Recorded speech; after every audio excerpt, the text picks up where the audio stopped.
talk about different ways to get in, right? What do I need to do? This is fine, but it's just going to stand up. So when I come down, like I said, I'm going to try to bump him forward and get my foot in here. The other thing I'm going to do, so he doesn't build this face up right here, I can't let him do that. I'm going to pull this in. As I pull around, head control, then I'm going to slip this leg in. Now we see a lot of people do, there's some balls here, there's some things and stuff. But what I actually want to do is come to the knee because I'm big and I always believe in being on top. I'm an MMA grappler. Okay. Now I can start reaching in. Before, I don't want to reach in, he can grab my elbow and he gets sweep me, right? But now, once I got that hook, he sweeps me, I'm going to keep going. Go back over. So now I can start doing that. Still push this head and drive it forward. And then I'm going to kick this leg out as much as I can. So I'm just being mean here. And then when I kick that leg out, create the space. I've got that one-on-one I spoke of earlier. A one-on-one is always better than him. You know, don't go too deep. So rather here, this one right here. Guess what I would do from here? Yeah. I would do nothing from here. He's going to do something. He's going to start to scramble and work. And when he does that, I'll find my choke. And even if he doesn't, if he's smart, he's not going to go to his hand.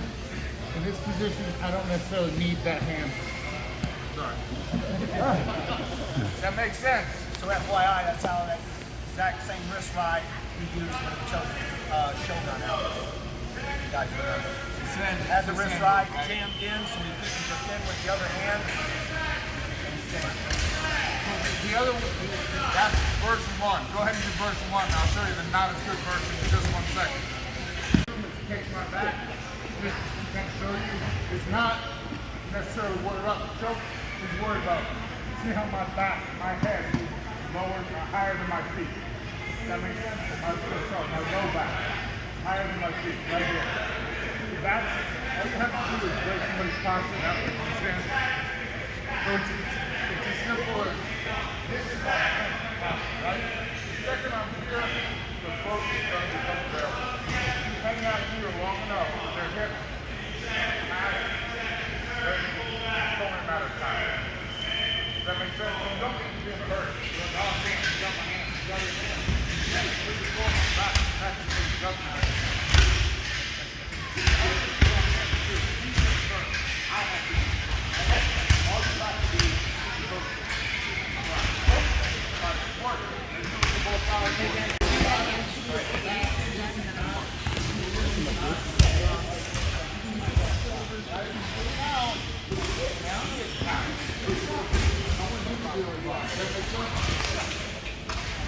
So we're going to go back. We're going to get going that way. Yep. Here, trying to break down. Working. He rolled me. I didn't get my second hook. He rolled me. That's going to have to be my second hook in that roll. If I try to do it now, he's going to start closing down. Fortunately, I do have a hook side, and then I'll start right here and watch it. Start trying to come to the top. Again, I want to be on top of you. I'm an MMA grappler. I want to be on top of you. And you drop me. Oh, okay. I want to be breaking to this side. Right? And then from here, stuff like that. So for right now, third person does what they'll probably do is roll, get that second hook in, and start connecting the hands. Make sense? Makes sense to me. That's all that matters. All right, you go. Hands up, pull this leg out, walk up, and then start to kind of move again, right? Back. The other thing is bump forward, get in here. I can get in there. See how I'm catching his foot here? And put all kinds of knee pressure until he lets me put that hook in. And from there, that's when I start driving straight here. I'm letting him go here. You know what I'm saying? So just that one little detail. That's how we're breaking it down. Everybody knows you're going to do that, but as long as you drive them forward, you'll be able to get that. Does that make sense? Okay. All right, continue forward. We're doing that. Back to it.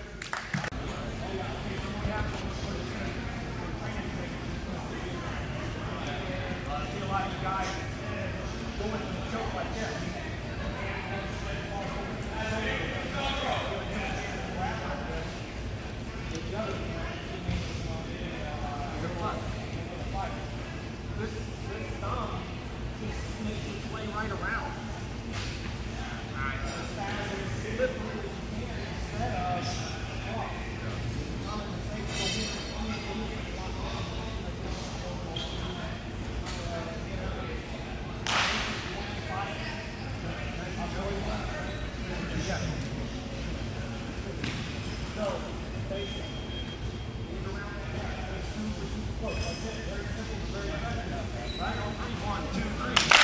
so let's say I don't have confidence in myself to take his back. Maybe I feel like I'm gonna fall off, or I just can't get in there, or whatever. I like being on top better. I like mount better. I'm going to do a hip pull. So I'm on his back. I'm knee to knee. My close knee is next to his knee. I'm gonna grab his hip bone.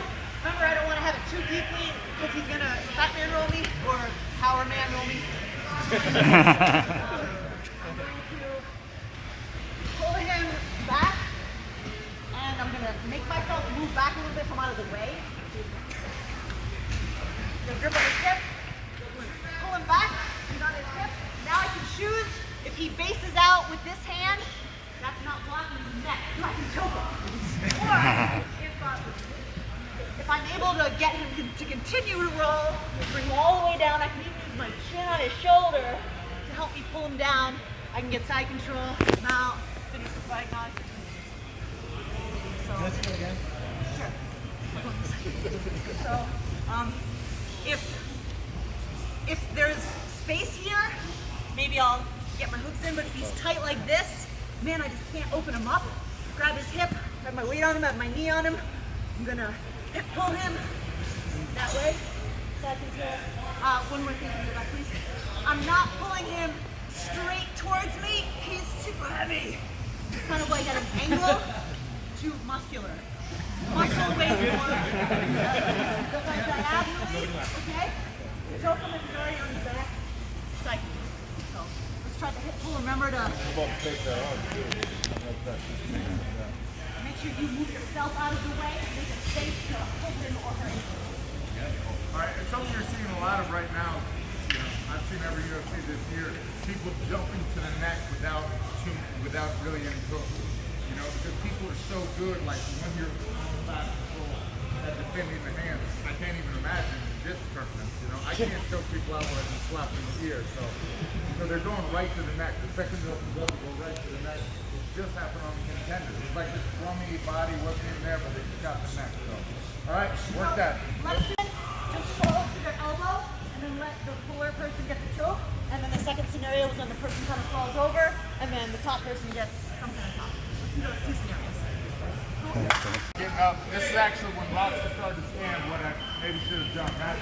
So I'm here, starting to get up. Yeah, and they usually chain things together, you know? There's always different options. You go forward, try to pull this, and maybe blocks that, and you go to something else.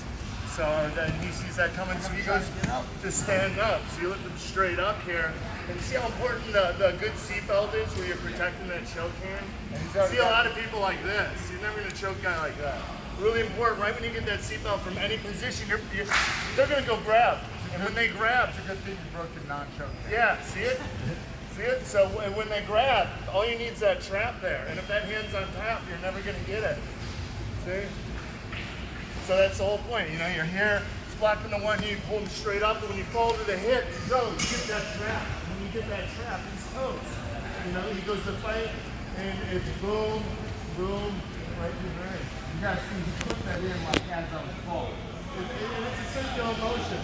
So you lift and pull to the side on the way down. You're trying to get the ridge of that scapula.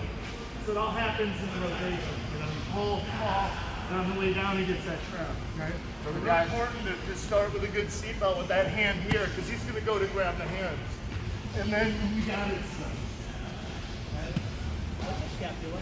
exactly. Scapula is up right up here on the shoulder blade. Ankle wing, son. Feel it. Y'all wrestle, that's what you got to pin. When I'm here, I'm a big fan of basically grabbing the inner thigh right here, and you can slam them down here. But my whole goal when I slam them down here is to try to get a one-on-one. No, just spiral rat, right? Yeah, so like when I'm here, I'm basically trying to get all their weight into this shoulder. Once I do that, right here, I could take their back, but I'm just gonna go for the kill. So I'm here, I smash them down, I let go of their inner thigh, I grab their ankle right here, and then I'm gonna kind of pull them up like this as I step around their head. So I'm going to pull rotate with him and look at how I keep my knees together. And these have to be together here. And then obviously you can finish the arm bar right there. You guys can do that again? Yes. One more time. So again, I'm here. I grab the inner thigh, slap the elbow down. I drive my weight forward while pulling the inner thigh, putting the weight more onto his elbow. Then I grab the one-on-one and I drive a little bit more to try to get his shoulder down.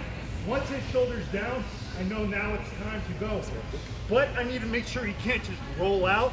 So when I'm here, my chest goes on their lower back. I drive some weight into them while I grab their ankle. Then I kind of like the drill he was showing before. My upper chest is on his back. My knees go up as I go on my toes, and I walk over. Right here I just pull, and I squeeze my knees together. And from here, finish the arm bar again. For beginners, trying to get the pinky in towards my chest, squeezing my knees together because his form of feet, he's getting my elbows out. So squeezing in is going to help stop that. If you started doing the rotation, I would probably have to switch and change it up, but that's because it's Forrest Griffin and he's exactly. Grab it one-on-one. Once I drive and the shoulder drops, that's my key. Rotate my body weight onto him so he can't ram me out of this. And I grab this, pull it up. From here, I walk, pull, drop. This knee up, this knee inside. Try to avoid this. See this also. Okay? And when it's here, we're here. And then we can try different things. I mean, there's different ways that we can do as far as the arm bar.